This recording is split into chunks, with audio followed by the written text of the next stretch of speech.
Oke, baik. Assalamualaikum warahmatullahi wabarakatuh. Selamat siang, shalom, Om Swastiastu, Namo Buddhaya, salam kebajikan. Alhamdulillah pada kesempatan ini untuk sekian kalinya podcast BSNPG di tengah-tengah kita telah hadir salah satu narasumber juga. Beliau merupakan anak muda yang hobi riset dan beliau merupakan salah satu alumni daripada IPLV ya tahun 2014 dan beliau merupakan juga salah satu alumni daripada Universitas Civitas dari Polandia. Waktu itu ngambil jurusan apa, Bang? Ngambil jurusan hubungan international relations. Dan sebelah saya, Saudara Agus Fahrin yang juga menjadi salah satu pemandu daripada kegiatan podcast pada sore hari ini. Dan dalam kesempatan ini kita akan berdiskusi, kita sharing yang berkaitan dengan isu kepemimpinan nasional, Bang. Jadi isu kepemimpinan nasional itu memang menjadi PR juga buat kita, terutama dalam aspek kajian dan dalam aspek mungkin gitu ya, dan juga yang berkaitan dengan seperti apa sih sebetulnya wajah Indonesia ini masa depannya dalam aspek kajian demokrasinya, karena bagaimanapun juga isu kepemimpinan nasional itu merupakan satu isu yang sangat sentral, kemudian yang berkaitan dengan masa depan Indonesia. Jadi berkaitan dengan latar belakang beliau adalah tadi beliau salah satu peneliti dari CEDES. CEDES ini adalah Central Empowerment Democratic Society. Nah, beliau salah satu penelitinya di situ. Jadi mungkin itu. Jadi kita akan mulai dari mungkin isu kepemimpinan nasional. Seperti apa kira-kira gambaran Abang? Silakan, Bang. Oke, terima kasih sebelumnya ya. Pertama, kesempatan yang diberikan dan juga pengenalan yang cukup baik, yang sangat baik. Jadi IVLP ini sebuah program aja sederhana yang diinisiasi untuk mempertemukan orang-orang yang memiliki istilahnya kan pejuang demokrasi ya, tapi memiliki minat terhadap mempelajari tentang demokrasi itu sendiri. Di mana demokrasi itu kurang lebihnya dianggap sebagai sebuah sintesa dari berbagai tesa dan antitesa sebelumnya gitu. Kaitannya dengan secara sistem gitu. Itu dulu Bung Abe ya. Kemudian saya berkesempatan untuk melakukan riset di US 2014. Kemudian untuk mengamati dari dekat praktek-praktek negara demokrasi baru era pasca Perang Dunia ya, seperti di Poland dan sekitarnya gitu. Di mana di sana ada satu entitas besar yang kita kenal sebagai Uni Eropa misalnya gitu. Jadi kurang lebih di Eropa ya. Ya, kurang lebih sudut pandang saya mungkin inspirasi atau oleh hal itu gitu. Kalau di Polandia dengan Indonesia ada nggak perbedaan fundamentalnya sistem demokrasi mereka dengan sistem demokrasi di kita, baik dari aspek pemilihan dan keterwakilannya? Oke, itu sangat-sangat spesifik ya pertanyaan Bung Abe ya. Tapi sebelum ke situ, saya melihat ada jarak aja. Mungkin itu bisa dianggap sebuah perbedaan atau bisa juga sebagai dalam hal fase saja gitu. Ada waktu tempuh, istilahnya dengan dasar begini, Bung. Demokrasi di sana basisnya partai. Artinya ini kan sebuah antitesa dari segala bentuk otoritarianisme yang ada sebelumnya kan. Apakah itu monarki absolut atau segala macam gitu. Jadi masyarakat di sana menganggap partai ini alat juangnya gitu. Sehingga aroma seperti ini kan kita lihat apakah ada fase seperti itu. Artinya ada di Indonesia. Kurang lebih mirip-mirip juga ya, karena berbasis partai politik. Ya, jadi di Indonesia apakah pernah berada pada fase itu? Mungkin pernah. Partai itu sangat erat, dekat sekali hubungannya dengan masyarakat. Masuk ke dalam apa istilahnya itu sudah terinternalisasi sedemikian rupa gitu. Dalam Indonesian society psyche-nya gitu. Kurang lebih seperti itu. Kalau untuk mekanisme jelas setiap negara mungkin berbeda ya. Pasti berbeda ya. Kalau kita kan pasca amandemen kan kita tahu sendiri ya mungkin presidensial proporsional atau apa gitu kan. Sistemnya di tingkat nasional. Di tingkat daerah ya secara langsung itu. Pasca 2025 ya. 2005 maksud saya. Sementara di Polandia masih sama gitu. Masih sama seperti itu ya. Maksudnya masyarakat itu memilih partai dan partai menentukan. Partai ini kan sebuah entitas yang bukan hanya terpercaya gitu loh. Mengapa saya tadi mengedepankan hal psyche itu tadi gitu loh. Jadi masyarakat percaya kepada kelembagaan partainya gitu. Sehingga figur-figur yang dari partai itu hampir taken for granted Bung Abe gitu. Karena figurnya sudah pasti merepresentasikan spirit partai. Nah, di Poland misalnya ya secara umum ya partai kiri, partai kanan gitu ya. Plus and minus masing-masing di hadapan masyarakat, tapi masyarakat akan memilih yang paling dekat asosiasinya dengan mereka gitu, memiliki visi yang sesuai gitu. Nah, sehingga mekanisme sebenarnya untuk bagian pertama dalam diskusi kita ini tidak pernah menjadi hal yang penting. Pertama, isu kepemimpinan nasional ini kan juga sebetulnya berkorelasi langsung dengan sistem. Artinya sistem yang berkualitas akan menentukan pemimpin nasional yang berkualitas. Kepemimpinan yang berkualitas juga akan berkorelasi langsung dengan kualitas daripada demokrasi itu sendiri. Nah, kira-kira Abang menakar hal ini seperti apa, Bang? Secara pemikiran atau mungkin seperti apa gitu, Bang?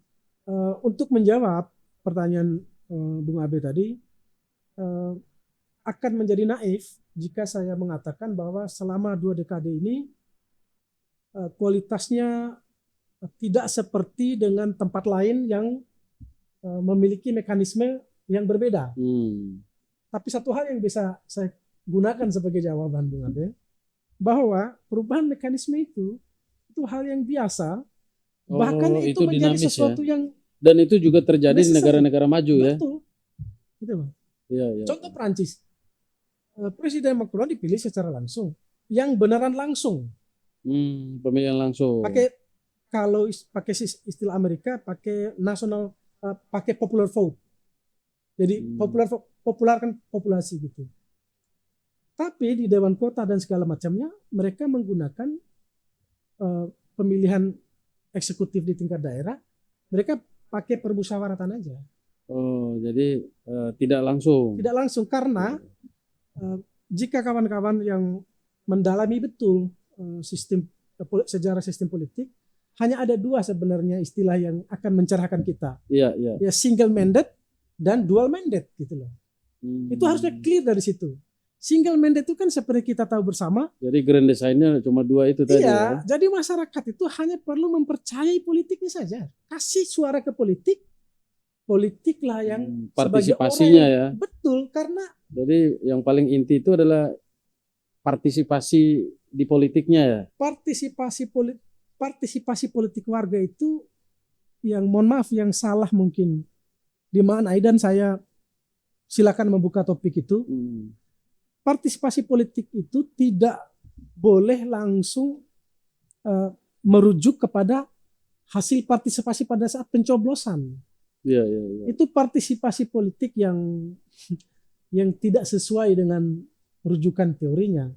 Partisipasi politik yang sejati yang saya pelajari itu adalah betapa masyarakat itu ya memiliki engagement langsung dengan sebuah partai yang terasosiasi dengan dirinya. Dalam konteks Indonesia, istilahnya mungkin kita sebut dengan basis. Oh, oke.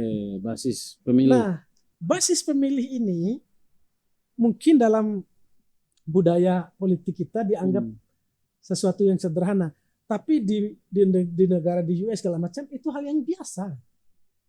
Satu negara bagian yang luas, Bung Abe, basis partai A. Satu negara bagian yang lainnya basis satu partai B misalnya. Dan dalam diskursus sosial masyarakat kita itu hal yang biasa. Jika saya seorang biru mau menuju negara bagian yang merah, itu hal yang biasa. Itu bagian dari dinamika lah ya, dinamika kedewasaan berpolitik, dan kita harus ready di situ. Nah, mungkin itu sementara ya, tapi kira-kira gimana Mas Agus? Jadi coba apa yang mau kita angkat ini? Maksudnya biar beliau ini karena ini beliau narasumber kita kan, jadi kita sharing aja ke beliau ini apa yang kita mau angkat, apa yang kita mau diskusikan, begitu. Cukup menarik gambaran umum Abang menjelaskan tentang kepemimpinan nasional dan berkaitan langsung dengan sistem demokrasi. Jadi di podcast BSNPG ini sangat penting kiranya Abang bisa menjelaskan bagaimana formula yang bisa mewakili negara dalam proses penentuan mekanisme pemilihan demokrasi ke depan, pilkada khususnya, mengingat ini bukan saja soal isu hemat anggaran, bukan saja soal isu politik formal, tapi ada banyak hal yang sebenarnya bisa dipotret, termasuk juga bagaimana sistem ini tadi yang menjadi instrumen atau jembatan bagi figur tertentu atau pemimpin tertentu bisa dipercaya yang bisa mewakili kepentingan masyarakat. Karena Amin Rais sendiri, Bang, akhir-akhir ini sudah semakin jadi kesan pesimis, Bang, terhadap gagasan reformasi yang beliau cetus sendiri. Menarik ini. Ya. Ya. Amin Rais, bayangkan, Bang. Itu Ini salah satu tokoh contoh tuh. utama reformis. Oke. Amin Rais. Jadi seorang tokoh reformis utama sendiri merasa kecewa terhadap gagasannya dia sendiri. Kenapa? Karena ada fakta yang dipotret. Oke. Kayak gitu. Nah, bagaimana Abang bisa menjelaskan ini sebagai bagian kepentingan umum Paham? Oke. dan juga Bang, kaitan dengan politik, isu tentang pilkada tidak langsung ini menjadi satu Nah, itu kebutuhan salah yang satunya. mendesak, Bang. Oke. Ya. Jadi saya ingin merespon ya, menjawab, izin ke sini dulu ya. Gak apa-apa. Dari sudut pandang kepentingan nasional, kan ini kan kepemimpinan nasional di era yang sedang diterapkan dan kira-kira masa depan demokrasi ini seperti apa. Saya mengamati apa yang menjadi downside dalam istilahnya, efek samping ya, Bung Abe, Bung Agus Farin. Downside ini dampak yang pasif. Sementara di beberapa buku seperti How Demokrasi Die segala macam, mereka menyebut istilah backsliding. Bahkan lebih parah, the democratization. The democratization artinya nilai demokrasi yang tertarik mundur ke belakang hanya karena satu elemen yang saat saya di Poland saya gunakan sebagai salah satu presentasi saya. Itu adalah manifestasi dari populisme yang salah kaprah. Oke. Populisme ini kan yang sebelumnya merujuk kepada pure kebijakan, tapi ditarik menjadi sebuah istilah politik praktis dan pragmatis yang merujuk kepada permainan figuritas dan elektabilitas. Jadi menarik juga sebetulnya yang disampaikan oleh, ada yang menggelitik tadi itu. Sebelum Bahwa lupa ya. Sebelum. Nanti izin saya kembali ke Bung Agus. Iya, nggak apa-apa. Jadi salah satu yang menggelitik tadi itu salah satu tokoh reformasi. Beliau menjadi salah satu pejuang reformasi. Kemudian setelah berjuang, terus hasilnya sudah ada. Kemudian melewati masa transisi. Ada bahasa tadi yang menarik. Sebetulnya dia juga secara tidak langsung dia juga sebetulnya kecewa dengan apa yang dihasilkan. Jadi ini juga menurut saya juga apa yang di-PR-kan sebetulnya. Sehingga dia merasa ragu atau bagaimana Mas Agus, Bung Agus? Biar Mas Agus menjelaskan mungkin ada tambahan. Nggak apa-apa, ini kita ngalir aja kan. Jadi gagasan utama reformasi ini menjawab. Udah masuk ke situ ya. Reformasi paling tidak kita kalau diarahkan pada agenda utama reformasi itu adalah dari sentralisme kepada desentralisme, kayak gitu. Jadi secara politik negara memberikan hak penuh pada daerah melalui sistem pemilihan langsung oleh masyarakat menentukan kepala daerahnya. Dalam rangka apa? Dalam rangka memastikan daerah ini bisa maju dan masyarakatnya bisa sejahtera. Nah, ternyata kenapa seorang tokoh reformasi utama yang tujuan utamanya adalah bagaimana negara itu bisa maju, daerah ini bisa maju, ternyata faktanya berkata lain, kayak gitu. Gini Bung, izin sebelum saya lupa nih, mohon maaf. Artinya maksud begini, kenapa mungkin Pak Amin ini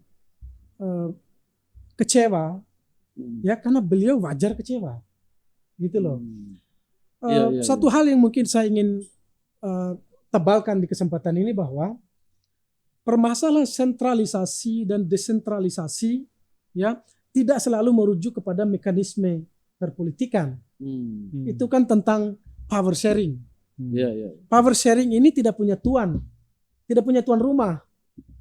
Kita di era otonomi daerah kan, Iya. gitu. Dan mungkin otonomi khusus untuk beberapa daerah lain, Beberapa daerah. dan bahkan daerah istimewa gitu. Kita sebut Jogja segala macam. Ya kan? Gitu. Jadi sentralisasi itu tidak punya, istilahnya tidak pada sisi mekanismenya, Bung. Tapi kepada leadership nasional kita. Leadership. Pak Bahlil Lahadalia dalam memimpin Partai Golkar ini kan sudah banyak juga sudah setahun lebih ini sekarang ini. Kalau kacamata Abang, Oke, menarik itu pertanyaan. itu kira-kira seperti apa nih? Beliau ini kalau kan walaupun banyak banyak yang berpendapat bahwa Pak Bahlil ini karena faktor aktivismenya, karena faktor beliau itu mantan pengusaha, sehingga beliau dianggap piawai dalam mengelola dan dalam memimpin sebuah organisasi sekelas Partai Golkar. Nah, kira-kira kacamata Abang seperti apa melihat sosok Ketua Umum Bahlil Lahadalia ini dalam memimpin sebuah partai koalisi, dalam yang juga beliau menjadi salah satu menteri ya di kabinet Merah Putih. Itu kira-kira seperti apa gambaran Abang? Yang saya observe, yang saya pantau, beliau memang seseorang yang sudah jadi, artinya sudah melampaui berbagai macam kawah candra di muka. Artinya melalui dengan kapasitas internet sejak muda gitu. Artinya untuk menakodai sebuah partai yang memiliki akar yang kuat dalam sejarah perpolitikan Indonesia, untuk tidak dikatakan salah satu pilar gitu. Suka atau tidak suka gitu loh, suka atau tidak suka, melampaui berbagai macam turbulensi. Tapi sejauh yang saya pantau, Pak Ketua Umum performanya terus naik nih gitu. Terus agak unik ya beliau ini ya. Performnya terus naik karena memang lahir dengan gebrakan-gebrakan yang necessary, yang diperlukan gitu. Kita pantau misalnya mediasi beliau melalui kasus konflik tanah yang di Rempang misalnya, beliau hadir. Artinya kan beliau, saya sebagai pengamat kan hanya melihat terjun langsung gitu ya. Melihat yang ada di permukaan gitu. Kemudian melihat berbagai macam engagement beliau, tidak hanya secara internal di Partai Golkar, tapi juga di eksternal gitu. Saya secara pribadi menyampaikan ucapan terima kasih kepada Bang Subhan kehadirannya untuk mengisi podcast BSNPG ini yang di-handle oleh host Bang Adi Baikuni, dan terima kasih juga atas kesempatan yang diberikan kepada saya untuk memberikan sedikit tambahan gagasan, meskipun sebenarnya saya ini hanya untuk mengawal beliau. Tidak. Jadi narasumber ke depan juga. ini sebagai langkah awal yang tentu keberlanjutan dari BSNPG ini tetap kita harapkan untuk Abang bisa terus mengisi sampai pada sejumlah diskursus, sejumlah isu yang dibutuhkan baik oleh Golkar dan atau negara itu sendiri penting. Sehingga ke depan mungkin menurut saya sebagai closing statement, tokoh seperti Bang Subhan ini juga bisa di floor menjadi narasumber yang harus menjadi panelis ya, dengan beberapa pakar, beberapa tokoh-tokoh lain, sehingga diskusinya semakin menarik. Mungkin ada pesan khusus yang berkaitan dengan materi yang kita angkat sebagai closing. Jadi terhadap materi yang sudah berlangsung kita diskusikan, Iya. yang oleh Bang Subhan sampaikan sudah kurang lebih beberapa jam ya tadi. Ini bisa kita simpulkan seperti apa, dan tentu sasarannya bagaimana kita memperkuat Bang Subhan ingin memperkuat langkah negara, langkah partai Gerindra, langkah partai Golkar dalam membangun sistem yang paling tidak menjamin stabilitas nasional, yang bisa menjamin tujuan daripada negara itu sendiri bisa terwujud, kesejahteraan, keadilan yang merata bagi rakyat Indonesia. Oke, baik. Itu tadi statement yang disampaikan oleh Bung Agus Farin. Nah, yang terakhir kita perlu juga statement closing statement dari Bang Subhan Yusuf. Silakan Bang, 1-2 menit.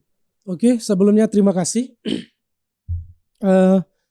Yang ingin saya sampaikan sebagai statement ujung ya, bahwa pertama ini ide yang perlu dan sangat perlu untuk segera digaungkan terus-menerus sampai kepada masyarakat memahami bahwa istilahnya gagasan dari Pak Ketua Umum Pak Bahlil ini adalah sesuatu yang perlu diresapi dengan bijak. Karena pemilihan yang sedang diupayakan dirubah mekanismenya di tingkat daerah ini kan tujuannya tuh tentu untuk kebaikan, pasti untuk kebaikan negara, artinya untuk menjamin pertumbuhan, kemudian untuk menjaga stabilitas, dan juga untuk yang paling penting kembali menguatkan posisi mandat rakyat melalui partai politik. Baik. Kurang lebih seperti itu yang saya bisa simpulkan dari. Baik. Terima kasih atas waktunya, karena diskusi kita tentang isu kepemimpinan nasional, kemudian masa depan demokrasi Indonesia ini cukup luas ya cakupannya, dan menurut saya juga diskusi yang cukup berat juga. Tapi paling tidak ini menjadi satu awal, menjadi satu brainstorming ya, bahwa publik juga nanti akan memberikan satu masukan, satu perspektif terhadap arah bangsa ini, terutama arah demokrasi Indonesia. Mungkin satu kesimpulan sementara saya yang ingin saya sampaikan adalah proses yang berkualitas akan melahirkan pemimpin yang berkualitas. Pemimpin yang berkualitas akan menciptakan satu kondisi bangsa dan negara ini menjadi tambah berkualitas. Jadi harapan kita juga bukan saja Indonesia maju yang diciptakan oleh pemimpin yang berkualitas itu, tapi peradaban yang harus disampaikan, peradaban yang harus diciptakan, bukan sekedar Indonesia maju, tapi peradaban. Mungkin itu saja, terima kasih. Saya terima kasih kepada Pak Subhan dan telah didampingi oleh Bung Agus Farin. Wassalamualaikum warahmatullahi wabarakatuh.